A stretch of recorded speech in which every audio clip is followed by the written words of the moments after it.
Hello my students, আমাদের চ্যানেলে কলেজের পড়াশুনো আজকে থেকে দেওয়া শুরু হবে। যেসব স্টুডেন্ট কলেজে 6 সেমিস্টারে পড়ো, 6 সেমিস্টারে হিস্ট্রি আছে তাদের নোটটা আমি ইতিহাস নোট দিয়ে দিলাম, খুব সহজ করে লিখে দিলাম, তোমরা খাতায় তুলে নিয়ে পড়তে থাকবে।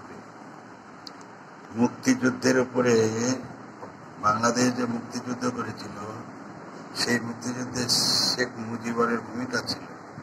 শেখ মুজিবর মুক্তিযুদ্ধ পরিচালনা করেন, তাতে পাকিস্তান সরকারের অর্থনৈতিক বৈষম্য ছিল, সেই বৈষম্যের কারণে মুক্তিযুদ্ধ হয়েছিল। দেখা যাক কি কি কারণ, সেই বৈষম্যের নীতিগুলো কি, সেটা আমরা লিখে দিচ্ছি, খাতায় তুলে নিবা। মুক্তিযুদ্ধ সৃষ্টির পিছনে অন্যতম কারণ হলো অর্থনৈতিক বৈষম্য। বস্তুত স্বাধীনতা লাভের সময় পূর্ব বাংলার কৃষক, শ্রমিক, মধ্যবিত্ত থেকে সাধারণ মানুষ সকলে সুখী ও সমৃদ্ধ জীবনের স্বপ্ন দেখেছিল। কিন্তু স্বাধীনতা লাভের কয়েক বছরের মধ্যে পূর্ব বাংলার মানুষের স্বপ্ন ভঙ্গ ঘটে।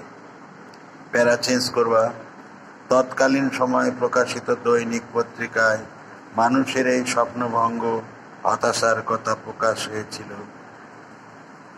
আতিউর রহমান ও লেনিন আজাদ মহান 21শে সুবর্ণ জয়ন্তী গ্রন্থে লেখা প্রবন্ধে এই আশাভঙ্গের কারণ এবং অর্থনৈতিক ক্ষেত্রে পূর্ব ও পশ্চিমে পাকিস্তানের মধ্যে ক্রমবর্ধমান বৈষম্য আলোচনা করেন।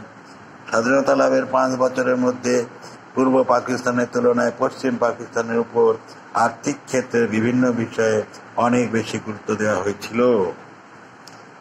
পরের প্যারায় দেখো, পূর্ব বাংলার মানুষের অর্থনীতির প্রধান উৎস ছিল কৃষি, কিন্তু পূর্ব বাংলার কৃষিকাজে প্রযুক্তির ব্যবহার, ট্রাক্টরের মাধ্যমে চাষের ব্যবহার করা হয়নি। চাষের জন্য প্রয়োজনীয় সেচের ব্যবস্থা ছিল না। মোট জমি 1.58% জমিতে সেচের ব্যবস্থা ছিল। এইভাবে দেখা যায় কৃষিকাজের ক্ষেত্রে পাকিস্তান সরকার বৈষম্য করেছে।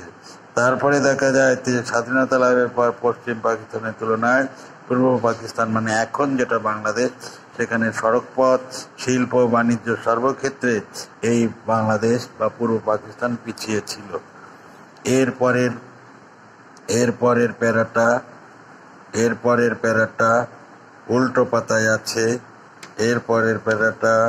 উল্টো পাতায় আছে। আমি তোমাদের দেখিয়ে দিচ্ছি, খাতায় তুলে নেবা।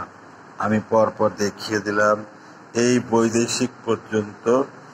বৈদেশিক সাহায্যের প্রয়োজন এইটুকু, ঠিক আছে?